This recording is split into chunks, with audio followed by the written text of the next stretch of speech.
Hello everyone, how are you doing? This is MD Tech here with another quick tutorial. In today's video, I'm going to show you guys how to reset your administrative password on your Windows 10 device. So we're going to go through a couple of different ways on how to resolve this. So the two primary ways that you're going to resolve it is going to depend on if you're using a local account or a Microsoft-based account. So if you do not have any email address linked to your computer, so you don't have to insert your Microsoft.com email every time you turn on your computer, this tutorial will cover you guys as well. And you guys actually have a more simple fix, but assuming the bulk of you guys are probably going to have a local account, and that's pretty much what I'm gearing most of this video towards, this tutorial will be for you guys as well. So we're going to jump right into it, and we're going to start, and this will pretty much be the same process for whatever account type you're using.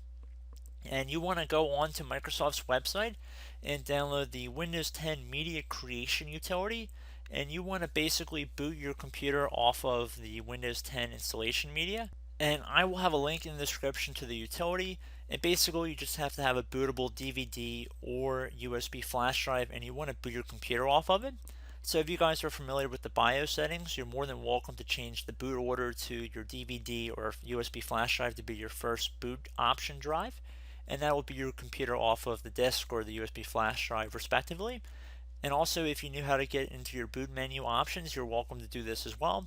Now, depending on your computer's manufacturer, the key might be a little bit different, but generally it's either the escape or the F2 key when your computer is booting up. But again, it really depends on a case-by-case basis. So that's not really what this tutorial is about, but assuming that you have your Windows 10 installation media already ready to go, and we're ready to boot our computer off of our DVD, you are in the right place. So we're going to start by going to our CD-ROM drive, which is DVD. It might be a little bit different depending on your computer. And I'm going to select that, and then I'm going to select any key to boot off of my DVD here. And this will take a moment, so you just want to be patient.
And then once you're on the screen, you want to hold down the Shift and the F10 key on your keyboard at the same time.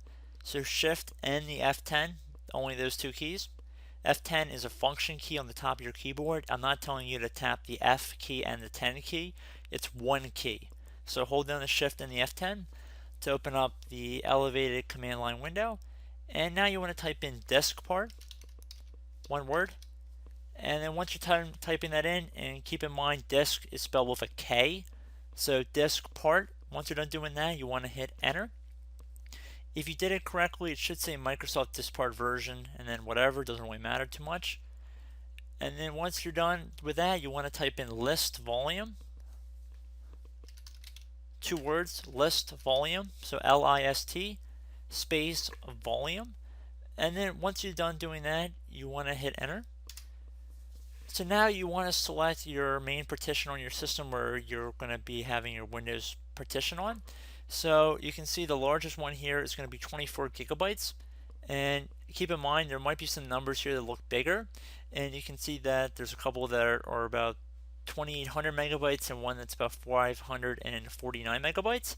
Keep in mind there's 1024 megabytes in a gigabyte. So it's considerably smaller than that 24 gigabytes. And you can also see the other two drives have different labels. So one's a system reserve drive, and the other one might be the ESD ISO. You don't want to mess with those if you have any reserve partitions. So we want to select our volume 2 here. So you want to type in CD space, and you can see our letter is D. See this letter right here? It's D for volume 2. So we're going to select D. We're going to type the letter D. And then a colon. A colon is just two dots on top of each other, so one dot and second dot right underneath. Once you're done doing that, you want to hit enter on your keyboard. Now you want to type exit. Now you want to type in CLS. So CLS, that's not a 1, that is an L. So CLS, then hit enter. And you remember our previous letter was D, so we're going to select D again. So D colon, no spaces. Then you're going to hit enter. Now you're going to type in CD space Windows, then you're going to hit enter. And now you're going to type in CD space System 32, then you're going to hit enter one more time. And now you're going to type in copy space UTIL MAN.exe. So again, UTILMAN.exe, so man, utilman.exe space UTILMAN1, so the number 1.exe. So you want to make sure it's spelled exactly how it is on my screen right here. So copy space UTIL man man.exe space UTILman1. This is number 1, not spelled out O-N-E, it's the number 1.exe. Once you're done doing that, you want to hit enter. Should say one file copied if you typed it in correctly. If you did not, you're more than welcome to go type that command in again. And now what you want to do is type in copy space cmd.exe space cmd1.exe.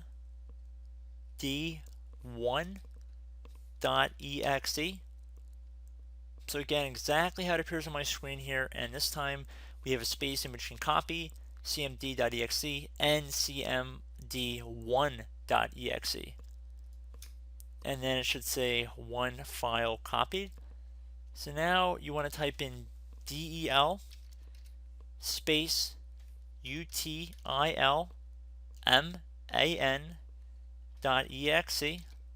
So again, utilman.exe. You want to have that del in front and a space in between those two. And then once you're done doing that, you want to hit enter on your keyboard.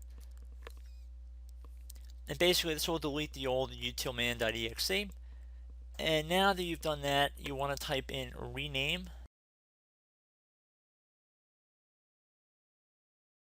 space cmd.exe space utilman.exe. So again, rename space cmd.exe, another space util man.exe, exactly how it appears on my screen. Then you want to hit enter. Now at this point you want to close out of any windows you have open on your screen. So close out of everything. You want to cancel the Windows installation, yes.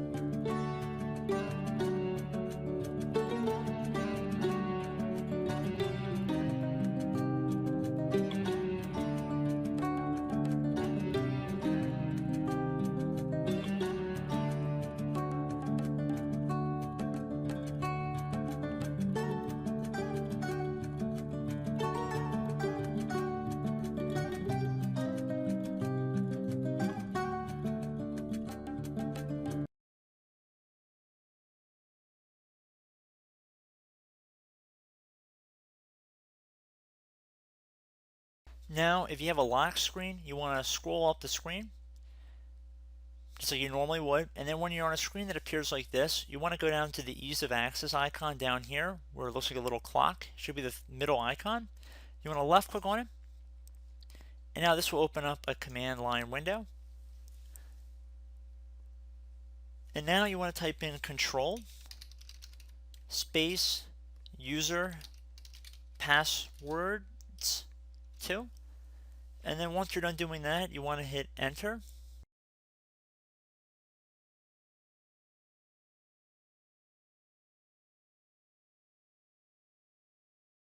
Now you want to left click on the username listed here, and then underneath password, you want to left click on reset password. And there you go, guys. Simple as that. Enter in your new password, and then confirm the new password.